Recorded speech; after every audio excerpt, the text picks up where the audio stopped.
बात है साल 2004 की। मदुरई जिले में सेवर कोडियन नाम का एक ट्रक ड्राइवर था। उसका काम खदान से सामान निकालना और दूसरे खदान या दूसरी जगहों तक पहुंचाना था, खदान भी ग्रेनाइट वाली। एक दिन सेवर कोडियन एक चौंकाने वाली शिकायत लेकर पुलिस के पास पहुंच गया। सेवर कोडियन ने दावा किया कि उसकी मालिक और भारत की सबसे बड़ी ग्रेनाइट एक्सपोर्ट कंपनीज में से एक पीआरपी ग्रेनाइट्स के संचालक मानव बलि दे रहे थे। सेवर कोडियन ने दावा किया कि उसके सीनियर्स ने 5 साल पहले यानी साल 1999 में उसे एक आदेश दिया कि अगर सड़कों पर कोई मानसिक रूप से अस्वस्थ व्यक्ति दिखे तो उसे उठाकर ले आना। आदेश का पालन करते हुए सेवर कोडियन ने ऐसा किया भी और एक एक कर 11 पुरुष और 1 महिलाओं को मदुरई पहुंचा दिया। कुछ महीनों बाद ही उन 12 में से 2 लोगों की गला रेत कर हत्या कर दी गई और फिर उन्हें दफन कर दिया गया। सेवर कोडियन को यकीन था कि बचे हुए लोगों के साथ भी ऐसा ही हुआ होगा जिन लोगों को उसने पहुंचाया था। सेवर कोडियन का यह आरोप पूरे जिले और प्रशासन को हिला कर रख देने वाला था। शायद ही कोई अफसर इस मुद्दे में हाथ डालता, लेकिन इन आरोपों के सामने आने के 11 साल बाद इन्हीं खदानों की जांच करने के लिए एक ऐसे आईएएस अफसर की नियुक्ति हुई जिसने ना सिर्फ इन आरोपों को गंभीरता से लिया बल्कि इसकी तह तक जाने की कोशिश की और फैसला भी किया। इस आईएएस अफसर को मद्रास हाईकोर्ट की तरफ से लीगल कमिश्नर नियुक्त किया गया था, जो उन दिनों तमिलनाडु में हो रही अवैध खनन गतिविधियों की जांच कर रहे थे। आईएएस को डर था कि मामले के बाहर आने के बाद कहीं कोई सबूत मिटा न दिया जाए, इसलिए वो अपनी टीम लेकर खुद उस जगह पहुंचे और पूरी रात उसी सुनसान और अंधेरी जगह सोए जहां लोगों को दफन किए जाने की बात कही जा रही थी। उन दिनों ये तस्वीर जिस पर कब्रिस्तान के पास या कब्रिस्तान में ही आईएएस खटिए पर सोए हुए हैं खूब वायरल हुई थी। अगली सुबह होते ही उस जगह पर खुदाई शुरू हुई और करीब 5 फीट की खुदाई के बाद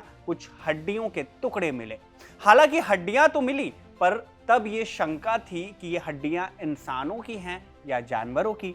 शिकायत करने वाले सेवर कोडियन ने यह भी बताया था कि सभी शवों को एक बुलडोजर से दफनाया गया था, इसलिए टीम को और गहराई तक खुदाई करनी थी ताकि सही ढंग से जांच हो सके। मड़ीमुथारू नदी के किनारे खुदाई में जांच कर रही टीम को पहले तो 4 कंकाल मिले, जिसमें 1 बच्चे के और 3 पुरुषों के कंकाल थे। लेकिन जैसे जैसे खुदाई चलती गई आंकड़ा 6 तक चला गया, जिनमें 2 बच्चे थे, बाकी पुरुष थे।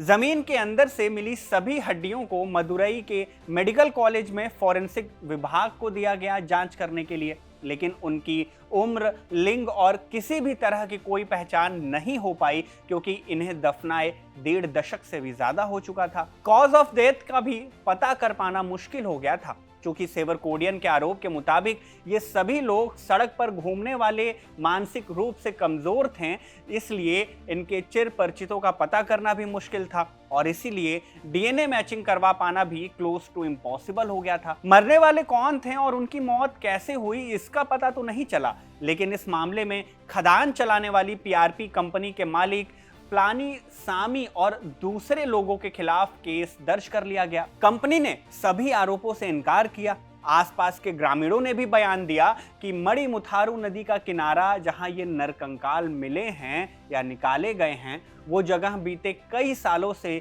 एक सामान्य कब्रिस्तान के तौर पर इस्तेमाल की जा रही थी, जहां गांव वाले ही कई लाशों को दफन करते थे। तो ऐसे में इनकी हत्या करके इन्हें गाड़ा गया, इस बात को साबित करना और मुश्किल हो गया।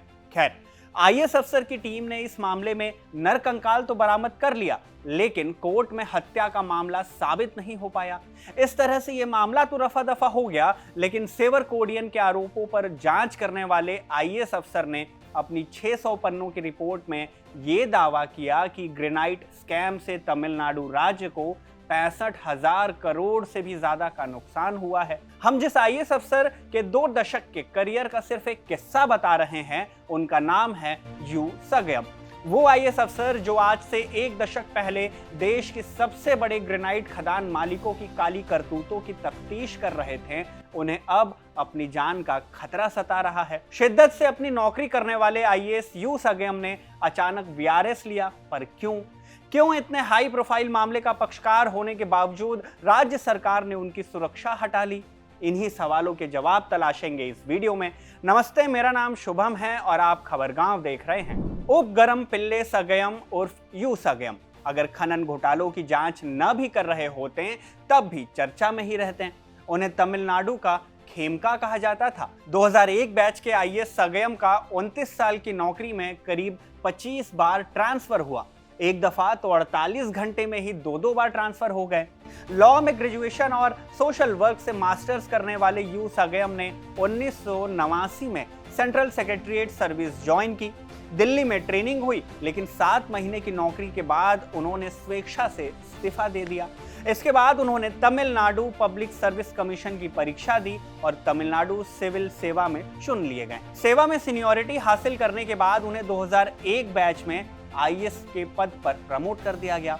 स्टेट सर्विस के दौरान 1991 में ही सगयम का करियर का पहला ट्रांसफर भी हुआ था। सगयम उन दिनों ऊटी जिले में सब डिविजनल मजिस्ट्रेट के पद पर थे। नई नौकरी में सगयम का विवाद जिला कलेक्टर से ही हो गया। सगयम ने अपने ही सीनियर आईएएस पर बड़े चाय बागान मालिकों के साथ पक्षपात करने का आरोप लगाया। इसके बाद सगयम को उनके पद से मुक्त कर दिया गया और दूसरे जिले में ट्रांसफर कर दिया गया। यह सगयम का पहला ट्रांसफर था। इसके बाद सगयम जिस दफ्तर में गए वहां खबर बनाते रहे। सगयम ने नई पोस्टिंग पाते ही अपने दफ्तर के दरवाजे पर एक साइन बोर्ड लगा दिया जिस पर लिखा था, reject bribes, hold your head high, माने घूस से इनकार करो, सिर ऊंचा रखो। पीआरपी ग्रेनाइट मामले से पहले भी सगयम के करियर में एक हाई प्रोफाइल केस आया था। ये बात 1999 की है, जब वो कांचीपुरम जिले में डिस्ट्रिक्ट रेवेन्यू ऑफिसर और अतिरिक्त जिलाधिकारी के पद पर काम कर रहे थे। इसी दौरान उन्हें एक शिकायत मिली कि पेप्सी की एक बोतल में गंदगी मिली है। इसके बाद सगयम ने एक्शन लिया। सरकारी लैब में पेप्सी की एक सैंपल टेस्टिंग कराई और जब रिपोर्ट में ये पुष्टि हुई कि सैंपल इंसानों के इस्तेमाल के लायक नहीं है, तो सगयम ने न सिर्फ प्रोडक्शन यूनिट को सील किया बल्कि पेप्सी की बिक्री पर भी रोक लगा दी थी। इस घटना ने उस दौर में खूब सुर्खियां बटोरी, क्योंकि किसी राज्य के अधिकारी ने एक बड़ी मल्टीनेशनल कंपनी के खिलाफ सख्त कदम उठाया था। पेप्सी के अलावा यू सगयम के एक और कदम की खूब चर्चा हुई थी। ये किस्सा साल 2004 का है, जब सगयम चेन्नई में सिविल सप्लाई डिप्टी कमिश्नर के पद पर थे। इसी दौरान उन्होंने पाया कि इलाके के होटल और रेस्टोरेंट अपने किचन में सब्सिडी पर मिलने वाले घरेलू गैस सिलेंडर का इस्तेमाल कर रहे थे, जो अवैध था और तो और जिससे राज्य सरकार के खजाने को नुकसान भी हो रहा था। सगयम ने इस पर त्वरित कार्रवाई की और 3 दिन के अंदर ही इन कॉमर्शियल यूनिट से 5000 घरेलू गैस सिलेंडर जब्त किए। इसकी भी चर्चा खूब हुई थी। बड़े वेंडर से सीधी लड़ाई लेने की यू सगयम की आदत आगे और भी बड़े स्तर पर जाने वाली थी। साल 2009 में यू सगयम ने बिना किसी सरकारी आदेश के स्वेच्छा से अपनी संपत्तियों का ब्यौरा सार्वजनिक किया था। आमतौर पर अफसर अपनी संपत्ति की जानकारी सिर्फ सरकारी रिकॉर्ड के लिए जमा करते हैं, लेकिन सगयम ने इसे जनता के सामने खुद पेश किया। तब यू सगयम नाक्कल जिले के कलेक्टर थे। उन्होंने सरकारी पोर्टल पर डाला कि उनके पास कुल 7,172 रुपए का बैंक बैलेंस था और पत्नी के साथ साझी मिल्कियत वाला मकान था जिसकी कीमत 9 लाख रुपए थी। यू सगयम की इस पहल को ईमानदार और पारदर्शी प्रशासनिक अधिकारी के रूप में खूब सराहा गया। साल 2011 में तमिलनाडु के विधानसभा चुनाव हुए। इस चुनाव में चुनाव आयोग ने सगयम को चुनावों को निष्पक्ष ढंग से संपन्न कराने की जिम्मेदारी दे दी। सगयम ने इसमें भी घपलेबाजी को उजागर किया। चुनाव शुरू होने से 20 दिन पहले ही सगयम जमीन पर उतरे और मतदाताओं को कानून की जानकारी देने और रिश्वत को ठुकराने के लिए एक जागरूकता अभियान चलाने लगे। इसी दौरान उन्होंने क्षेत्र में वोट खरीदने की कोशिशों को बेनकाब किया और करीब 20 लाख रुपए जब्त किए, जिन्हें वोटर्स को देकर उनके वोट खरीदने की तैयारी की जा रही थी। इस पूरे कालाबाजारी में यू सगयम ने उस समय के केंद्रीय मंत्री और तत्कालीन मुख्यमंत्री एम करुणानिधि के बेटे एम के अलागिरी के खिलाफ भी एक मामला दर्ज किया था। हाई प्रोफाइल केस था। यू सगयम की इस काम की तारीफ तब के मुख्य चुनाव आयुक्त रहे SY कुरैशी ने की। उन्हें निष्पक्ष और स्वतंत्र चुनाव कराने के लिए प्रशंसा पत्र भी दिया, सम्मानित भी किया। इसके बाद आया वो साल जब यू सगयम की जिंदगी बदलने वाली थी। साल था 2012 का, महीना था मई का और तारीख थी पहली। उन दिनों सगयम मदुरई जिले के जिलाधिकारी थे। इसी पद पर रहते हुए एक दिन उन्हें एक गुमनाम शिकायत मिली। शिकायत कि ग्रेनाइट के खदानों पर अवैध काम हो रहे हैं। 1 मई को मिली इस याचिका के आधार पर सगयम, मेलूर, किलायूर और किझा व लाबू गांवों के आसपास की पहाड़ियों की जांच करने के लिए निकल पड़े। ये इलाके धान और गन्ने के खेतों से घिरे हुए थे, लेकिन इनकी मिट्टी के नीचे छिपा था ग्रेनाइट का खजाना। सगयम ने वहां जो कुछ भी देखा वो चौंकाने वाला था। 7 दिसंबर 2012 को मिंट में छपी अरुंधति रामानाथन की रिपोर्ट में लिखा गया कि सगयम ने खदानों का दौरा किया, मजदूरों से बात की और ये पता लगाया कि वैध खनन के बीच में अवैध खुदाई हो रही थी। कैसे? कुछ कंपनियां आसपास की साइटों से ग्रेनाइट चुरा रही थी और तय सीमा से अधिक खनन कर रही थी। उन्होंने अपनी जांच की और 13 पन्नों की एक रिपोर्ट तमिलनाडु सरकार को सौंप दी। सगयम ने अपनी रिपोर्ट में लिखा कि इन जालसाजियों की वजह से पिछले 2 दशक में राज्य को कम से कम 16,000 करोड़ रुपयों का नुकसान हुआ है। आंकड़ा फिर से सुनिए, 16,000 करोड़ रुपयों का नुकसान। मिंट की रिपोर्ट में लिखा गया कि सगयम की इस रिपोर्ट की गाज करीब 300 लोगों पर गिरी, जिनमें 30 से ज्यादा बड़े खदान मालिक थे। 15 फर्मों के खिलाफ अवैध खनन के 28 मामले भी दर्ज हुए। इनमें से एक थे दयानिधि अलागिरी उर्फ दुरई, एम के अलागिरी के बेटे और एम करुणानिधि के पोते। पुलिस के मुताबिक दयानिधि अलागिरी की company Olympus granite private limited ने जिस तरह अवैध खनन किया, उससे सरकारी खजाने को 44 करोड़ रुपए का नुकसान हुआ। 44 करोड़ का ये आंकड़ा शुरुआती था। पुलिस ने यह भी बताया और ये भी माना कि नुकसान की असली रकम इससे कहीं ज्यादा हो सकती है। करुणानिधि 5 बार के सीएम रहे, द्रविड़ आंदोलन के सबसे बड़े चेहरों में से एक रहे। बात उनके परिवार पर आई तो पूरे तमिलनाडु में सनसनी फैल गई। यू सगयम को खुलासे के 4 दिन के बाद चेन्नई समन किया गया और उन्हें एक फोन करके बताया गया कि आपका ट्रांसफर हो गया। 49 साल की उम्र और 21 साल के प्रशासनिक सफर में सगयम का ये 19वां तबादला था। उन्हें मदुरई जिलाधिकारी के पद से हटा दिया गया और तमिलनाडु हैंडलूम कोऑपरेटिव के प्रबंधक निदेशक यानी एमडी के पद पर भेज दिया गया। इस पद पर भी सगयम केवल 14 महीने ही रहे। बहरहाल मदुरई से जब सगयम का ट्रांसफर हो गया तो ग्रेनाइट खनन घोटालों की जांच धीमी पड़ गई, लेकिन यह मुद्दा पूरी तरह से खत्म नहीं हुआ। अगस्त 2012 में सगयम की रिपोर्ट मीडिया में लीक हो गई, जिससे लोगों में गुस्सा फूट पड़ा और सरकार पर दोबारा दबाव पड़ा कि वो जांच को आगे बढ़ाए। सगयम के बाद अंशुल मिश्रा मदुरई के जिला कलेक्टर बने। जनवरी 2013 में उन्होंने कई गिरफ्तारियां करवाईं और मदुरई के 2 पूर्व कलेक्टरों समेत कई अधिकारियों के खिलाफ जांच भी शुरू हुई, जो अवैध खनन में शामिल माने गए। लेकिन जून 2013 में अंशुल मिश्रा का भी ट्रांसफर हो गया और फिर से जांच ठंडी पड़ गई। लेकिन जुलाई 2014 में एक सामाजिक कार्यकर्ता ने मद्रास हाईकोर्ट में याचिका दायर की ताकि इस घोटाले की जांच फिर से शुरू हो। कोर्ट ने आदेश दिया कि सगयम को फिर से नियुक्त किया जाए और उन्हें स्पेशल ऑफिसर कम लीगल कमिश्नर बनाया जाए। तमिलनाडु सरकार ने इस आदेश का विरोध किया और कहा कि जांच पूरी हो चुकी है, लेकिन कोर्ट ने सरकार की दलील खारिज कर दी और नवंबर 2014 में सगयम को फिर से नियुक्त कर दिया। राज्य सरकार चाहती थी कि सगयम केवल मदुरई की ग्रेनाइट माइनिंग तक सीमित रहें और वो राज्य की नदियों और समुद्र तटों पर हो रही रेत चोरी या रेत खनन की जो भी ये पूरी कार्रवाई थी उसकी जांच ना करें। खैर, तमाम रुकावटों और परेशानियों का सामना करने के बाद सगयम ने अपनी जांच की और रिपोर्ट भी रखी। इसी जांच के दौरान उन्हें ट्रक ड्राइवर सेवर कोडियन से टिप मिली थी कि नदी के किनारे नरबली दी गई थी। उसकी जांच करने के बाद सगयम ने कुल 6 नरकंकाल बरामद किए थे।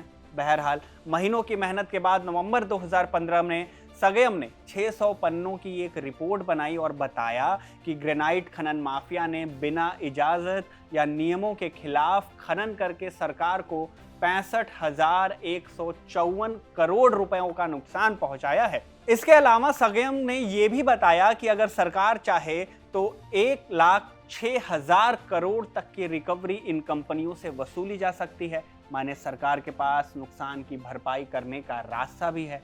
सगयम की इस रिपोर्ट में ग्रेनाइट बैरन कहे जाने वाले पीआर पलानीसामी की कंपनी पीआरपी एक्सपोर्ट, तत्कालीन केंद्रीय मंत्री एम.के. अलागिरी के बेटे दुरई दयानिधि से जुड़ी कंपनी ओलिम्पस ग्रेनाइट और दूसरे खदान मालिकों और सरकारी अफसरों समेत कुल 98 लोगों के खिलाफ केस दर्ज किए गए। हाईकोर्ट ने इस रिपोर्ट के आधार पर कई बड़े फैसले सुनाए, लेकिन कई मामलों में सुनवाई अब तक जारी है। इस खदान घोटाले से जुड़े कई मामले आज भी special court for mines and minerals act offences Madurai में लंबित पड़े हैं। इस मामले में अंतिम फैसला आए उससे पहले ही साल 2020 में खबर आई कि आईएएस यू सगयम ने गांधी जयंती के मौके पर स्वैच्छिक सेवानिवृत्ति के लिए अप्लाई कर दिया है, जिसे 1 जनवरी 2021 को तमिलनाडु सरकार ने स्वीकार भी कर लिया। करप्शन के खिलाफ इतनी लंबी लड़ाई लड़ने वाले आईएएस ने वीआरएस क्यों लिया, इसे लेकर कई कयास लगाए गए। 1 नवंबर 2020 को टाइम्स ऑफ इंडिया में पब्लिश हुई जूली मरियप्पन की रिपोर्ट में लिखा गया कि जिस अधिकारी की सेवानिवृत्ति 2023 में होनी थी, उन्हें कोविड-19 राहत कार्यों या हाल के सालों में आई प्राकृतिक आपदाओं के समय किसी भी खास जिम्मेदारी में शामिल नहीं किया गया। इससे यह संकेत मिला कि प्रशासन अब उन्हें जिम्मेदारियों से दूर रख रहा था। वीआरएस लेने के बाद आईएएस अधिकारी यू सगयम अब समाज सेवा और भ्रष्टाचार के खिलाफ काम कर रहे हैं। उन्होंने मक्कल पथई नाम का एक ग्रुप शुरू किया है जो ईमानदार और पढ़े लिखे युवाओं को राजनीति में लाने की कोशिश करता है। 2021 में उन्होंने 36 युवाओं को चुनाव लड़ने में मदद की, जिनमें डॉक्टर, इंजीनियर और वकील भी शामिल रहे। इसके अलावा वो मदुरई की एक आईएएस एकेडमी में बच्चों को गाइड भी करते हैं। उनका फेमस नारा अब भी है, लांजम तविर्थु नेंजम निमिर्थु, मतलब घूस मत लो, सिर ऊंचा रखो। अब भले ही सगयम ने वीआरएस ले लिया हो, लेकिन खदान घोटाले वाली कोर्ट की कार्यवाही में उन्हें उपस्थित होना पड़ता है। इसी साल की 26 मार्च की तारीख को भी कोर्ट ने सगयम को समन भेजा, लेकिन सगयम ने कोर्ट जाने से इनकार कर दिया। वो कोर्ट नहीं पहुंचे। उन्होंने कोर्ट के समन के जवाब में लिखा कि सुरक्षा कारणों के चलते वो मदुरई नहीं आ सकते। इसी पत्र में उन्होंने ये भी बताया कि खदान मामले में रिपोर्ट सौंपने के बाद साल 2016 से उनके पास आर्म्ड गार्ड की सिक्योरिटी थी, लेकिन मई 2023 में तमिलनाडु सरकार ने ये सिक्योरिटी हटा दी। इसकी वजह से सगयम को अब अपनी जान का खतरा सता रहा है। 5 मई 2025 को इंडिया टुडे में पब्लिश हुई प्रमोद माधव की रिपोर्ट में सगयम का बयान मिला। सगयम कहते हैं कि मेरे कार्यकाल के दौरान मुझे 2 बार जान से मारने की धमकी भरे पत्र मिले। उनमें लिखा था कि मुझे काट कर खदानों में फेंक दिया जाएगा और मेरी पत्नी और बच्चों को भी टुकड़े टुकड़े कर खदानों में फेंक दिया जाएगा। मैंने तल्लाकुलम पुलिस थाने में इसकी शिकायत दर्ज कराई, लेकिन आज तक नहीं पता कि उस पर क्या कार्रवाई हुई। कोर्ट को दी गई अर्जी में सगयम ने 2 सामाजिक कार्यकर्ता जगबर अली और जाकिर हुसैन का हवाला भी दिया, जिन्होंने तमिलनाडु में अवैध खनन और भूमि अतिक्रमण के खिलाफ आवाज उठाई थी, जिसके बाद दोनों की अलग अलग परिस्थितियों में हत्या कर दी गई थी।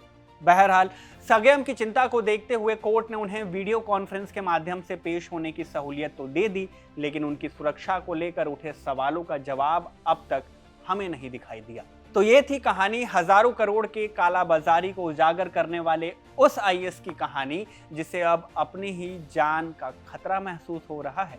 आप यू सगयम की इस पूरी कहानी पर क्या राय रखते हैं? देश में सगयम जैसे विसल ब्लोअर्स के भविष्य पर क्या सोचते हैं? कमेंट करके हमें जरूर बताइएगा। इस वीडियो को शूट करने में मदद की हमारे साथी सर्वेश ने। मेरा नाम शुभम है और आप देखते रहिए खबर गाँव।